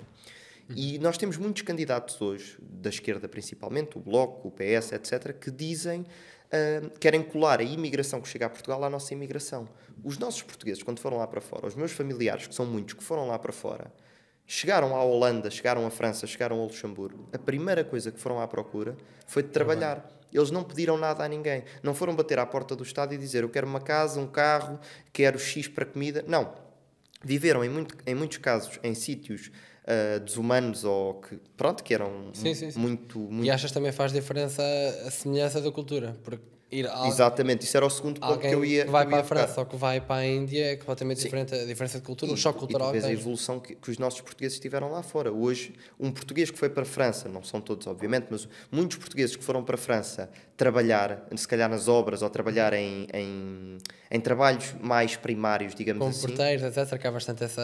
Onde é que estão hoje? Muitos têm empresas de construção e são pessoas na sociedade francesa, holandesa, de muito respeito. Porquê? São praticamente franceses. Não, e deram tudo pelo país que os acolheu. Ou seja, eles foram para lá com o sentimento de este país acolheu-me, não teve que lhes dar nada, só teve que os acolher e eu vou dar tudo por este país para o fazer crescer e para eu também poder ter uma boa vida. Não pediram nada a ninguém. Os imigrantes que nós temos a chegar cá chegam numa ótica de, Portugal dá 250 euros ou 300 ou 400 por mês, vivemos aqui na comunidade, já há líderes de comunidade cá que ajudam os outros a vir, que os metem lá, como nós temos visto com a ideia de ficar, algumas reportagens. É só conseguir a identidade portuguesa para depois poder... Que também está ao preço da chuva, não é? Não é preciso saber nada do que é que foi Portugal, dos 800 ou 900 anos de história, não é preciso saber nada sobre a língua portuguesa, muitas vezes nem inglês falam e vivem assim. E, ou seja, não tem nada a ver. Acho que devia ser uma parte óbvia, porque se tu queres ser... português, se quer um cartão de cidadão português, pelo menos, o mínimo era que soubesses falar a língua, não é? Porque... Não digo que tenhas de falar como eu ou tu falamos, mas tens que pelo menos saber falar. Mas foi uma realidade que se foi criando cá em Portugal e que de facto depois cria com o choque cultural e o multiculturalismo. É muito bonito de se falar, mas quando é muito, muito denso, é uma coisa que cria muitos problemas e muitas decisões na sociedade, porque depois começamos a ver até intenções de, como há em muitos países, a França, na Bélgica, guetos que se criam, onde imperam a lei da Sharia ou mesmo da cultura, por exemplo, da Índia ou do Bangladesh, e onde parece que as autoridades ou a lei francesa não consegue penetrar. E isto é gravíssimo, porque cria quase pequenos territórios independentes dentro do terreno, dentro do país, e isto mais tarde ou mais cedo vai criar problemas. Claro, e de segurança e de tudo, e depois estamos a falar de países onde assediar uma mulher na rua, não estou a dizer isto, não quero generalizar a todos, não estou a dizer que todos os indianos ou todas as pessoas do Bangladesh são predadores sexuais, não é isto que eu estou a dizer, mas que de facto há questões que se notam muito, quer em matéria de assédio das mulheres, quer em acréscimo ou em crescimento daquilo que são os casos de violação e violência sexual, quer seja depois em questões higiênicas. Dou o exemplo em Santarém, quando houve aquela comunidade do Bangladesh que foi à piscina municipal e que foram todos vestidos para dentro de água e que ainda vieram dizer que tirá-los da água era racismo. Não é. É decência, é o mínimo de higiene. E eles têm que perceber que já não estão no Bangladesh, estão em Portugal. E têm que se adaptar, e se não se adaptarem, só tem um caminho que é sair. A portuguesa, se for para esses países, também tem que seguir as regras deles. E uma mulher muçulmana que vem para cá pode andar de burca. Que até em termos de segurança, também tem, e até em França isso é muito debatido se pode ou não usar a questão da burca. O próprio Macron já se opôs à utilização da burca, e estamos a falar de um político também frouxo, muito, muito frouxo, e se calhar um dos maiores rostos daquilo que foi a decadência das políticas ocidentais e dos líderes ocidentais. Eu, a nível estrangeiro, ainda... Portugal tenho a noção e tenho algum conhecimento estrangeiro, não tenho tanto, e nem consigo situar o Macron, sinceramente, no espectro político. Há de estar ali, eu diria que o Macron não é um partido socialista, mas há de estar ali num PSD, ou seja, naquela frouxidão do centro que ninguém sabe bem o que é. Eu, por acaso, política internacional é uma coisa que eu me interesso muito. Eu também estou capaz das relações internacionais, tirei relações internacionais e foi uma coisa que eu sempre me debrucei, e política europeia, tudo o que tem a ver com a Europa, porque muitas das coisas que chegam cá e que nós achamos que são decididas cá, já vêm de cima, e as diretivas que a União Europeia emite têm sempre o primado sobre a nossa lei. Portanto, isto são coisas que afetam todos nós, e o Parlamento Europeu não é uma coisa que eles andam lá a brincar em Bruxelas, é uma coisa que impacta muito sobre a nossa vida. Nós cá temos os Antónios Costas e etc., que são muitas vezes os fantoches do que se passa lá em cima e que só mandam fazer e cumprem e baixam as orelhas e depois vão com a mão esticada a pedir mais uns trocos, digamos assim, à União Europeia. Ok. Olha, estamos já com 50 e tal minutos. Eu queria ainda tocar um bocadinho na parte já tocámos da imigração, na parte da economia. Queria só ir um bocadinho à saúde e também ao ensino, para depois terminarmos aqui com umas perguntas um bocadinho mais descontraídas. Ok. Por isso, dá-me só assim um cheirinho a nível de saúde primeiro. Ok, sim, eu posso... Qual é que era assim o primeiro ponto, as primeiras medidas, o que é necessário fazer a curto prazo, já? Do ponto de vista da saúde, o essencial e eu acho que isto é uma coisa muito importante, que é tirar de vez a questão ideológica do primeiro lugar das prioridades. Porque o que acontece hoje em dia é que nós temos uma esquerda que fala muito do Serviço Nacional de Saúde, mas que depois rejeita qualquer tipo de acordos com os privados. Por exemplo, é preferível para a esquerda que uma pessoa vá ao Serviço Nacional de Saúde, não consiga consulta ou operação durante 2 anos, acaba até muitas vezes por agravar o problema, ou até mesmo pior, acabar por falecer, e a esquerda pode vir dizer, estão a ver, falta investimento no Serviço Nacional de Saúde. Mas quando chega a propor que uma pessoa, esgotado o tempo de conseguir a consulta no Serviço Nacional de Saúde, fosse encaminhada para o privado, com o Estado a assegurar, a esquerda votou toda contra. Mas esse argumento também de falta de investimento também não é muito plausível, porque a questão... Tem havido investimento, muitas vezes. Pelo que eu ouço, não sei se é totalmente correto, mas... neste último Orçamento de Estado foi dos maiores investimentos. Foi. Só que o problema é que já percebemos que não há... Ou seja, não é falta de dinheiro. Não, é falta de visão. Aspecto. É falta de visão. Porque vamos lá ver uma coisa. Isto é a posição do Chega também e é a minha também.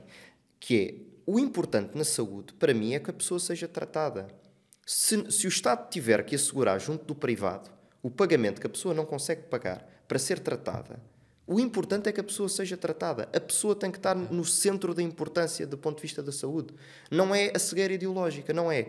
Vamos pôr o Serviço Nacional de Saúde a conseguir tudo, vamos tentar ao máximo que seja possível. O que não for, dizemos que há falta de investimento, porque os privados são uns mauzões que só querem lucrar. Isto passa-se um bocadinho mesmo com o ensino. Agora já não sei se ainda existe, mas havia aquelas coisas das escolas que eram privadas, mas tinham... Era pago pelo número de alunos, não me lembro do nome específico, mas eu sei que a minha secundária funcionava nesse âmbito, e na altura houve uma altura que isso quis ser cortado, não foi? Isso foi quase cortado, ou foi muito reduzido, e houve bastantes manifestações. Eu lembro-me na altura da minha secundária se ter manifestado bastante contra isso, porque o valor que o Estado despendia com um aluno numa escola privada, com o contrato de associação, não era? Sim, creio que era isso. Ficava até mais barato do que o valor que era gasto no público. Ou seja, nós não estávamos a gastar dinheiro com privados, nós estávamos até a poupar, usando os privados a poupar. Não, certo.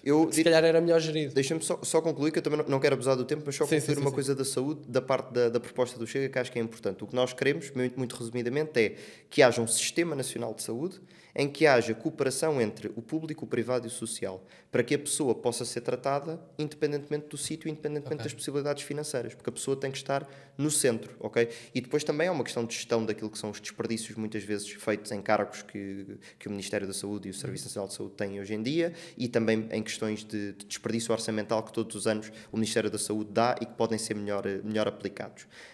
Dizer-te na questão do ensino. É assim... Uma coisa muito importante que eu acho é o ensino neste momento encontra-se muito mal se formos comparar com os outros países da Europa, por vários motivos. Falta de professores, porque sem professores é muito difícil haver ensino, certo? Alunos que têm que ser introduzidos em turmas com muitos alunos e que dificulta a aprendizagem desses mesmos. Porquê? Porque não há professores. E depois... a impossibilidade que muitas vezes existe de escolha, porque, como tu estavas a dizer e bem, há esta ostracização total dos privados. Ou seja, eu há dias estive num debate em que um aluno faz uma pergunta ao representante do Partido Socialista e que diz: isto é uma escola privada, por acaso eu nem sabia, era um instituto politécnico, mas que era de gestão privada. Okay. E na altura que foram dados computadores a várias escolas, ou a maioria das escolas públicas, ou a muitas escolas públicas, o privado não foi abrangido. Porquê? Porque há esta questão de só anda no privado quem é rico. Mas isso muitas vezes não é verdade. Muitas vezes há zonas do país em que há uma escola privada ao lado de casa, mas a escola pública fica a não sei quantos quilómetros.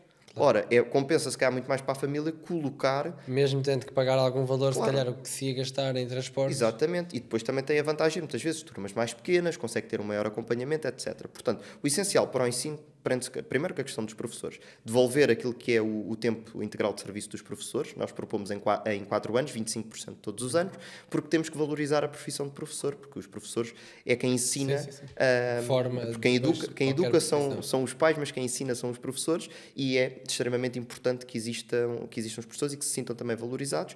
Também tentar atrair novas pessoas para esta profissão, através de uma coisa que nós propusemos e foi chumbada também pela esquerda, que foi a atribuição de ajudas de custo a professores deslocados daquilo que era a sua zona, para poderem também conseguir viver num outro sítio. Isto permite também que haja mais professores e depois limpar o ensino de toda a carga ideológica que existe hoje em dia. Com isto não estou a dizer que os professores são todos uns doutrinadores, estou a dizer que há do próprio Ministério da Educação muitas vezes a tendência de o fazer, no caso da disciplina de cidadania, por exemplo. E depois, só para concluir, a parte dos professores importa e impacta também questões de habitação, reduzindo impostos na aquisição de habitação, aumentando o número de construções que existem, que permita que a lei da oferta e da procura reduza também os próprios preços, através do que está disponível e da procura no mercado. Permite também a um professor, que é uma pessoa como as outras, tal como os médicos, de quando se desloca para outra cidade, ter um acesso à habitação que não lhe faça pensar, bom, mais vale ir para a Alemanha ou para a Inglaterra. Exato. Antes de terminarmos aqui estes 2 pontos, fazer-te uma última pergunta, e eu já senti muito isto, que fala-se no privado, no público e no setor social, na parte da saúde.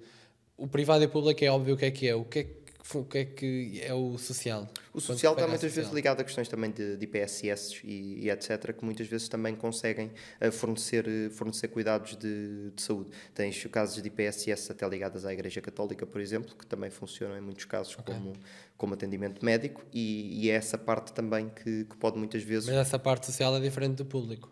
Sim, há diferenças, porque também na questão da própria gestão.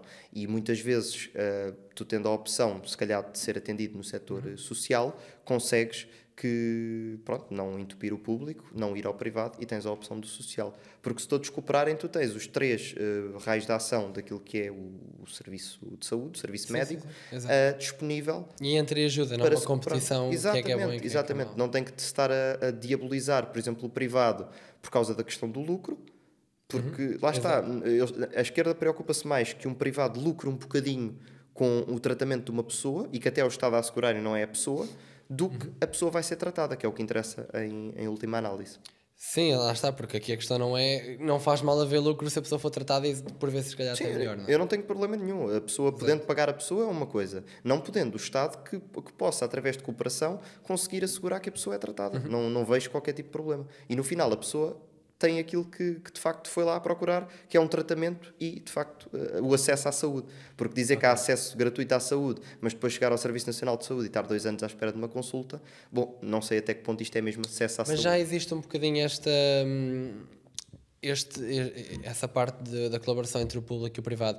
Já existe quando chega um limite de tempo tu poderes receber uma carta ou um cheque, não sei qual é o nome correto. Nós propusemos isso na legislatura. Mas isso já existe, não? Poder chegar operado no privado. Eu creio que existe, mas não de uma forma, se calhar, que chega a tanta gente. Eu não tenho a certeza agora da existência ou não. Penso que quando passa um limite de tempo, conheço casos que é possível. Sim. Pronto, por acaso não tinha... Também não quero estar aqui a dizer algo que não tenho a verdade. Não sei que o Chega o propôs, quando passassem, salvo erro, os 2 anos, não estou em erro, e que foi rejeitado, inclusivamente pela parte toda da esquerda, PS, Bloco, PCP e Livre, se não estou em erro. Mas não tenho a certeza absoluta desse ponto, por acaso. Ok. Olha, antes de terminarmos, tenho aqui só 2 ou 3 perguntas para ti. E vamos esquecer aqui a parte do politicamente correto, só a tua opinião, uma coisa mais descontraída a brincar. Se tivesse de escolher um partido neste momento para tirar da Assembleia, qual é que era? Tenho Sem 2. pensar muito. Tenho 2. Por uma questão ideológica, o Bloco de Esquerda. Acho que não era o primeiro que eu tirava.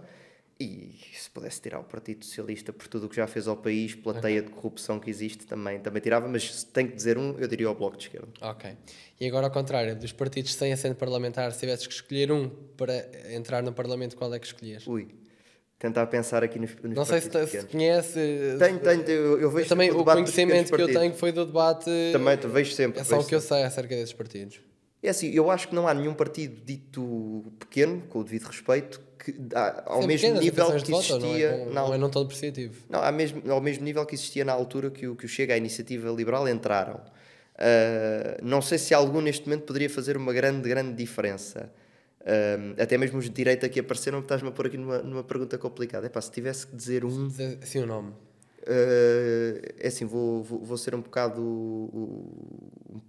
egoísta e vou por conhecimento, que era, se tivesse que escolher uma pessoa para ser eleita, eu escolhia se calhar que a nova direita metesse uma pessoa pelo Porto, que a número 1 da lista é a minha madrinha da faculdade, e que sei que é uma pessoa com valores e uma pessoa verdadeiramente de direita, patriota, nacionalista, e sei que seria uma boa representante do Porto. Ok. Ainda que acho que a nova direita não vai ocupar nenhum espaço novo que o Chega já não ocupasse, mas acho que, aí diria isso pela Sofia, que é o nome dela. Ok. E já um bocadinho aqui, nem tinha isto aqui, mas lembrei-me agora, porque acho que foi um partido que, pelo menos, na minha opinião, foi o que mais destacou. Não sei quais são as ideias e até dentro do espectro político onde é que eles estão, mas o Volt, achas que é um partido interessante? Eu vou-te ser sincero, o Volt representa tudo aquilo que eu sou contra. Okay. O Volt eu tenho visões sempre muito fortes relativamente à União Europeia e àquilo que é a Europa, porque é um dos temas que eu, quer no meu curso, quer etc, sempre me dediquei muito e estou sempre muito atento. E eles têm uma visão de uma Europa sem fronteiras, em que basicamente o que existe é um federalismo e uns Estados Unidos da Europa. Isso é completamente uma abominação para aquilo que é a história de cada nação europeia. Mas não achas que é interessante teres um partido que seja, porque não tens mais partido nenhum europeu em Portugal, pois não? Não achas que é interessante? Eu não sei quais são os partidos europeístas do ponto de vista da permanência e da existência da União Europeia. Que acho não que faz falta ter um partido europeu que tenha aqui esta função, nem que seja de conectar mais a União Europeia? Acho que não, porque foi o único ponto que destacou e que eu achei que, por acaso, olha, nunca tinha visto esta parte. Isso, para mim, passa a barreira daquilo que é estar na política nacional e daquilo que é, a palavra é forte, mas para mim é o que é, aquilo que é uma traição à pátria, porque estar a dizer que nós devíamos ser vassalos verdadeiramente de um governo de Bruxelas, muitas vezes já o somos e não o devíamos ser, e devíamos ser... ter mais identidade, devíamos ser mais independentes e devíamos cooperar com outras nações, mas não estar numa dependência como temos hoje de Bruxelas. Agora, eu acho que o Volt é o oposto disso. O Volt, nem posso dizer que seja um partido que a nível nacional fosse ser positivo, pelo contrário, porque ia destruir ainda mais aquilo que é a identidade nacional, e isso de uma Europa sem fronteiras, não, é totalmente o que eu sou contra. Pelo contrário, uma Europa de fronteiras fortes, cooperação entre nações e, acima de tudo, nações fortes, identitárias e independentes. Isso é o que eu defendo. Ok. E última pergunta, se tivesses que escolher 2 ou 3 quadros de outros partidos que achas que seriam boas aquisições para o Chega, quem é que tu escolhias? 2, 3, 5, pronto, o que tu te lembrares.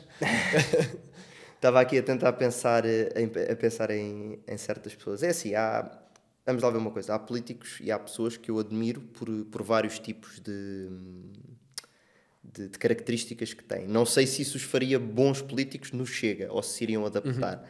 Eu tenho sempre a tendência de dizer que quero portugueses comuns que avancem e que tenham cada vez mais destaque e cheguem cada vez mais longe dentro do partido, porque são eles que trazem os problemas do dia-a-dia. Se me vais pedir figuras assim mais conhecidas, é assim, eu gosto, ainda que às vezes também discordo, gosto do Miguel Morgado, por exemplo, do PSD. Acho que é uma pessoa acho que é uma pessoa de direita, acima de tudo. De resto, assim, à primeira vista e assim despreparado para pensar em mais pessoas, não estou a ver assim mais ninguém que pudesse ser... Que achasses que fizesse sentido e que se encaixasse... Ok. Sim, posso... Pronto, assim, já há políticos já passou o teste. Não, e há políticos no PSD principalmente que eu sei que têm... boas relações com o Chega, que gostam do Chega e que não veem o Chega como uma ameaça, mas sim como um sinal e como uma força de vontade das pessoas. Esta imagem que foi transmitida do Montenegro, tenho a certeza que não representa a unidade toda do PSD, da opinião de toda a gente que faz parte do partido. Falou-se dele ontem, portanto até posso ter o Rui Gomes da Silva, por exemplo, que também já está no PSD há muitos anos, também seria se calhar uma pessoa válida para o Chega, para te dar 2 nomes e não dar só um, para não isolar aqui o Miguel Morgado, para te dar aqui dois nomes. Bom. Pronto, já está passado. Ok. E antes de terminarmos, uma coisa que por acaso eu queria ter perguntado e passou-me, a nível das sondagens do que estamos a ver agora, o Chega já esteve nos 21, penso que chegou aos 21, agora está nos 16, 17, achas que e o PSD cresceu, achas que neste momento há aqui uma disputa do mesmo eleitorado entre o PSD e o Chega? Pelo menos uma parte do eleitorado. Uma parte do eleitorado vai sempre haver essa disputa, porque há muita gente que está indecisa, que viu, lá está, é impensável votar no PS, viu o quão frouxo Luís Montenegro era e disse, eu vou votar no Chega.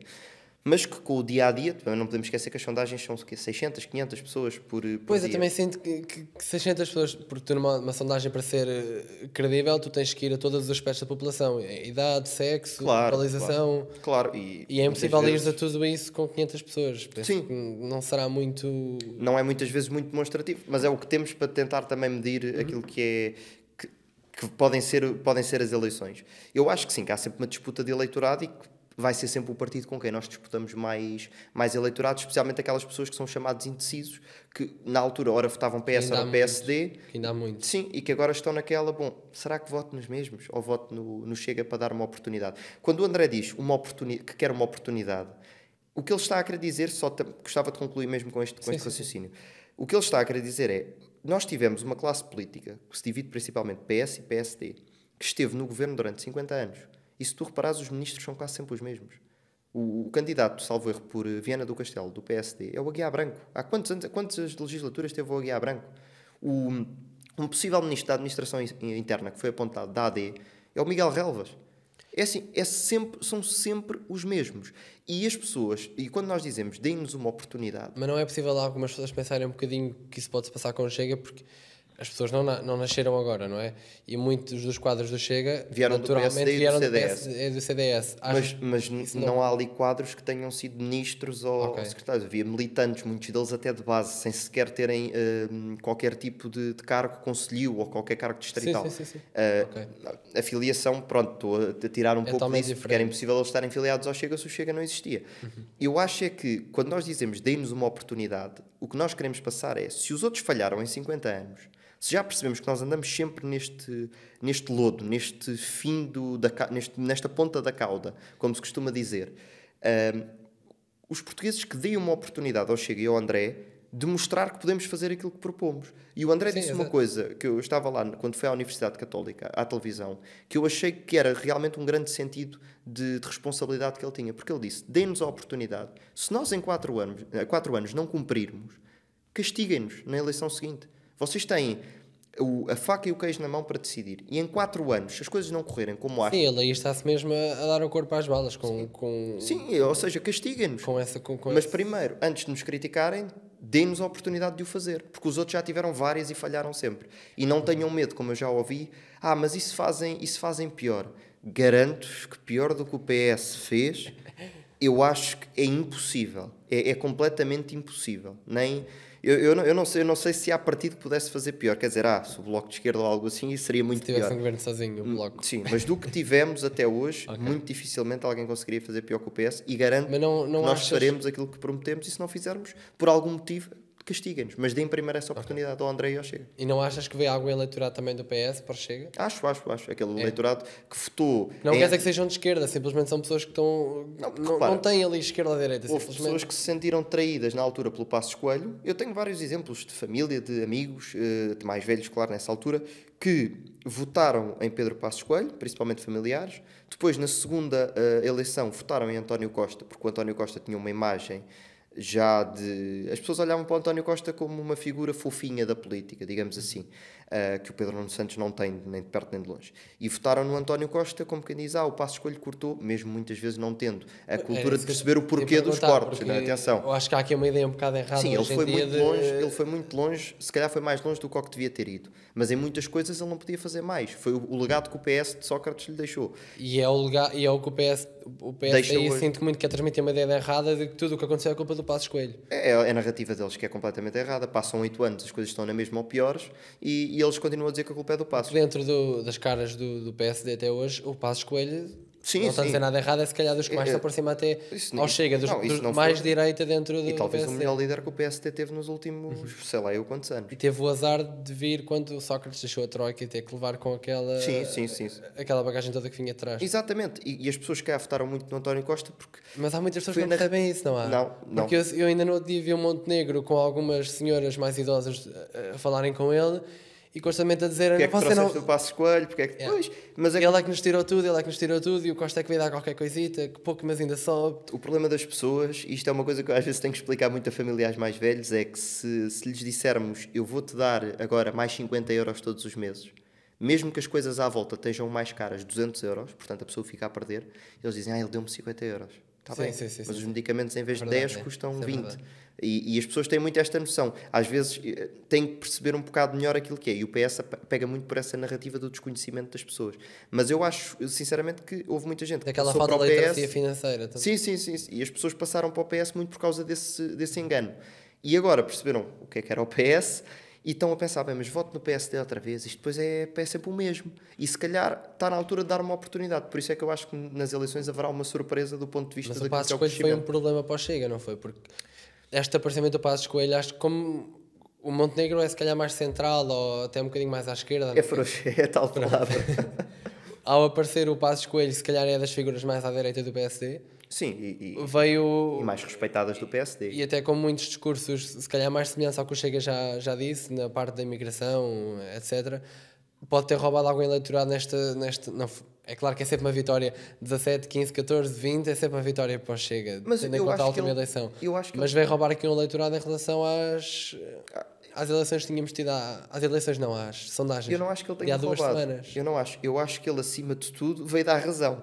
Porque o que ele veio dizer foi uma coisa que nós estamos sempre a dizer e que estamos a acusar de xenofobia, de racismo, de forma ridícula, Mas por essas exemplo, a pessoas não imigração. podem ter pensado, então se o PSD também está a dizer isto, se calhar o Não, voto é mais útil dar ao Não, PSD. porque sabem que quem vai governar é Montenegro. E Montenegro diz várias vezes que não faz acordos com o Chega. Ok. Não sei, eventualmente, se depois Montenegro, numas internas, aquilo que eu disse, sair e venha alguém que possa, não digo Sim, Pedro sim. Passos Coelho, mas nem sei se o próprio quererá voltar, também dadas as situações pessoais que depois teve, entretanto, na vida, se quererá voltar ou não, nem, pronto, isso diz respeito ao PSD e não a mim.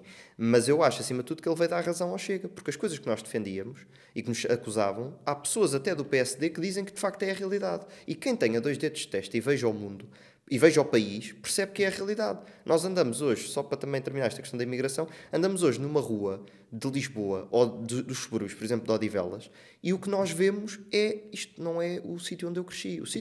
As ruas onde eu cresci, em Odivelas, tinham mercearias tradicionais de portugueses, tinham cafés de portugueses, onde as pessoas bebiam o café à tarde, tinham lojas de conveniência de portugueses, retrosarias, etc., o que seja. Hoje temos mercearias de indostânicos, temos barbeiros de indostânicos, temos sei lá, tantas outras coisas que não é o comércio tradicional. E vimos o dia a dia das ruas de Odivelas, por exemplo, ou de outra cidade, quem diz Loures, Amadora, Sintra, ou o que seja, e percebemos que isto já não é o Portugal de antigamente. E o Portugal da atualidade Pelo não menos é. em Lisboa. Sim, e não há uma evolução positiva, não é? E mesmo no interior já há muitos indostânicos e etc., que se vão fixar ao interior porque têm apoios do governo para tal. E enquanto não há qualquer tipo de incentivo para os jovens portugueses irem para lá, se calhar. Percebes? E então, Sim.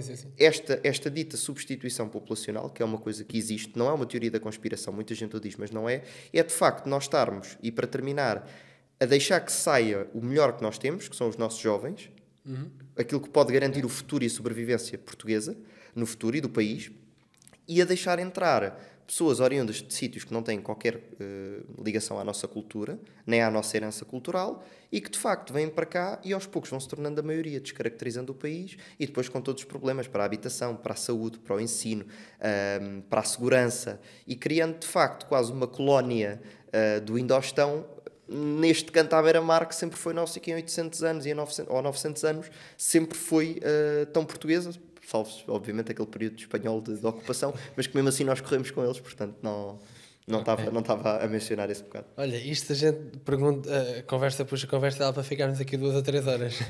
Mas tenho que fazer só mais uma, porque tu referiste agora esta parte eu dos tenho 50 de euros. falar muito, portanto. Mas depois também tu falas e lembro-me de coisas que eu quero perguntar e dá para problema. ficarmos aqui o resto da tarde. Mas tu referiste essa parte, lá está por causa da inflação, dão mais de 50 euros, mas se as coisas subiram 100% o valor, subiram 100, Sim. esses 50 euros não vão valer nada, porque vais perder dinheiro na mesma e vais perder de compra. As horas que eu passo a explicar isso aos meus familiares Pronto. mais velhos é digno de... Vale mais que muitos debates da televisão para convencer as pessoas a votar. Sim, porque há muito essa ideia de tenho mais dinheiro, pois tens, mas com esse dinheiro se calhar não compravas no supermercado há 5 anos atrás. Os ordenados também são mais altos hoje em muitas coisas do que, por exemplo, eram no tempo dos meus pais. Só que as casas também são muito mais caras. Mas isso não é mau no sentido... É óbvio que é mau perderes poder de compra, não é? Sim, isso que eu estou a dizer. questão aí é o poder de compra. Mas é positivo se o ordenado mínimo acompanhar a inflação, acho que é positivo, porque um português que vai para a França passar férias, por exemplo, Sim. Férias, ou quem diz, seja o que for que vais fazer, tens um ordenado muito mais baixo. E tu com o ordenado daqui não te consegues chafar em França como alguém da França se safa aqui. Eu acho e acho que há necessidade de nós nos tentarmos aproximar o nosso ordenado mínimo de outros países da Europa para que estejamos em pé de igualdade. Mais do que o mínimo é a questão do médio, porque a questão do salário mínimo é que acaba sempre por ser uma forma de tabular as pessoas pelo mínimo, até mesmo para as próprias empresas. Se nós tivermos uma noção daquilo que é o salário médio e, acima de tudo, o salário médio líquido, que é muito importante, a Mortágua dizia, mas e se baixar impostos não aumenta o salário? Não, baixar impostos aumenta o salário líquido. Eu disse-te isso e eu, ao mesmo tempo, agora o que eu vou dizer vai-me contradizer, porque há as duas opções. A nível interno, acho que é mais, e aí concordo contigo, a nível interno, acho que não é assim tão necessário subir o ordenado mínimo. É necessário apoiar as empresas, porque isso é que vai criar uma economia mais forte. Não é o ordenado mínimo subir. Mas se comparares com o exterior, aí acho que vai ser mais vantajoso subir o ordenado mínimo. Por isso, qual é que é mais importante? Para mim, o mais importante é sempre a questão do ordenado médio. Acho que é mesmo o essencial. A questão é que, e estava só a dar este exemplo da Mortágua, quando ela diz, se baixarmos impostos, os ordenados não sobem, isto é falso. O que não sobe é o ordenado bruto, mas o ordenado líquido sobe. E o ordenado líquido é o que interessa, é o que nós pagamos. Mas eu percebo porque é que eles focam-se muito no bruto e não querem baixar os impostos. Porque se o ordenado bruto subir, eles vão buscar mais impostos. Também é aquela demagogia que as pessoas vão buscar mais impostos. Se tu tiveres mais dinheiro líquido ao fim do mês, o que é que tu vais fazer ao dinheiro? Tu não vais meter debaixo do colchão, vais gastar. Reintroduz o dinheiro na economia, a economia cresce e anda. Mas isso devia ser algo óbvio, eu não consigo perceber porque é que há pessoas que não percebem. E elas estudam economia, portanto, eu não estudei economia. Portanto, é óbvio que quanto mais poder de compra as pessoas tiverem, se tu reduzires os impostos hoje, as pessoas vão ter mais poder de compra. Mas o valor que as pessoas vão gastar mais tarde ou mais cedo vai ser cobrado em impostos, porque eu vou gastar mais dinheiro, vai ser cobrado mais IVA, vai ser cobrado mais isto, mais aquilo. E vai mais tarde ou mais cedo o valor vai ser introduzido na economia e vai voltar em impostos no outro lado. As empresas depois ficam com esse dinheiro, o que é que vão fazer? Pagam salários mais altos, investem mais no país, criam mais polos, criam mais emprego. Isto é assim que a economia funciona. Por isso é que quando se diz a economia, o mercado regula-se a si mesmo. Eu acredito que o mercado se regula a si mesmo e que uma economia mais liberal seja de facto uma coisa muito importante.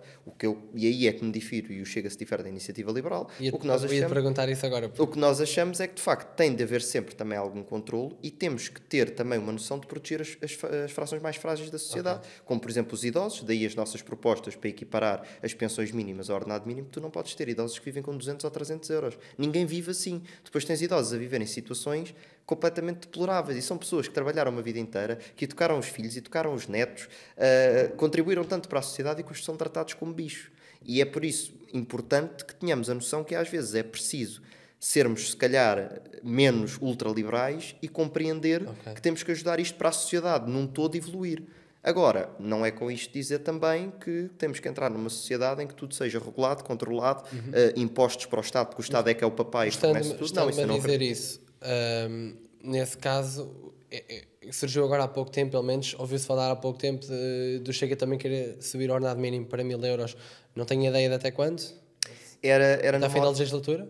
Sim, creio que era no final da legislatura, agora não me quero estar a enganar com... Mas isso aí, achas que é uma proposta que faz sentido ou foi só uma maneira de tentar ir buscar um eleitorado, se calhar, que não tem esta literacia financeira e que vai ouvir isto e vai gostar de ouvir isto do lado do Chega também? Acho que faz sentido no sentido de tentarmos dar um mínimo naquilo que é... Há muitos salários realmente baixos e tentarmos dar esse mínimo em termos de dignidade àquilo que é o dia-a-dia de uma pessoa. Mesmo 1.000 euros... com os custos, com as coisas que estão hoje em dia, não é suficiente para a pessoa viver, mas com estes 1.000 euros, uma redução de impostos, a questão das reduções na questão da habitação que nós também propomos, acabar com o IMI, com o IMT, todas estas pequenas coisas permitem depois que a pessoa tenha mais dinheiro e até que a redução de impostos e etc. Portanto, é uma forma que nós também temos de garantir que as pessoas que se calhar têm menos condições consigam ir tendo progressivamente mais condições e consigamos ter de facto uma sociedade em que não há pessoas que não conseguem ter acesso a questões básicas. Ok, tá bom. Olha, acho que está tudo. Vou deixar só aqui um minutinho final se tu quiseres mais, agora lá para casa, para a câmara. Se quiseres passar alguma mensagem, se quiseres dar aqui um bocadinho a tua opinião, se quiseres deixar uma última mensagem, estás à vontade, tens aqui o... Posso aproveitar então para dar, essencialmente agora com as eleições de 10 de março, e volto a tocar naquela questão da oportunidade que o André fala. O essencial aqui é que existiram 50 anos do mesmo. 50 anos em que o país não atou nem desatou. E as poucas vezes que desatou um pouco foi para piorar. E a realidade é que os 2 partidos principais falharam na governação, o PS e o PSD, que agora chama-se da AD, mas pronto, é o PSD. A realidade aqui é que nós temos de dar uma oportunidade a quem nunca lá esteve e a quem de facto tem um programa, e aconselho-te a lerem o programa do Chega, é extenso, mas pelo menos aqueles que são os capítulos que vos fazem sentido ler, que leiam e que percebam que de facto nós temos um programa que foi preparado por várias pessoas da sociedade civil também, um programa que prevê não só, é um programa intergeracional, não é apenas falar de jovens e da fixação dos jovens no território e porquê de querermos e de estarmos a contribuir para os jovens ficarem em Portugal através da habitação, através da saúde, através também da questão do emprego, mas também para os mais idosos que tanto contribuíram para o país e que hoje se veem completamente desamparados e a ter que escolher entre medicamentos e comida, e que também prevemos, por isso, ajudas e uma forma de lhes dar uma vida digna. Portanto, nós temos um programa equilibrado, um programa que não é só um programa eleitoral, é um programa de governo, que pretendemos aplicar e que iremos aplicar se formos e quando formos eleitos dia 10 de março, e que, portanto, para isso só pedimos uma oportunidade. Ou seja, e se em 4 anos nós não fizermos, ou se acharem que o governo do Chega não foi bom o suficiente, terão outra eleição para nos castigar por isso. E se acharem que o governo foi de facto bom e quando nós cumprirmos aquilo que estamos a prometer, continuem-nos a dar a oportunidade de melhorar este país, porque é sempre por isto que nós vamos lutar. Por Portugal, pelos portugueses e, acima de tudo, por um Portugal que coloque os portugueses em primeiro lugar. Pronto, está feito, não é? Está. Ricardo, olha, obrigado por ter Muito obrigado. Obrigado. E boa sorte dia 10. Obrigado. Quanto a vocês, obrigado por terem estado desse lado. Eu hei de voltar, espero que amanhã. Não sei como é que isto ainda vai correr, se vai ser possível, porque editar de um dia para o outro, não sei se posso estar aqui a dizer e agora o podcast sai daqui a 2 semanas. Não, também não. Este pelo menos vai sair antes das eleições, com certeza. Ok. Por isso, olha, muito obrigado e até uma próxima.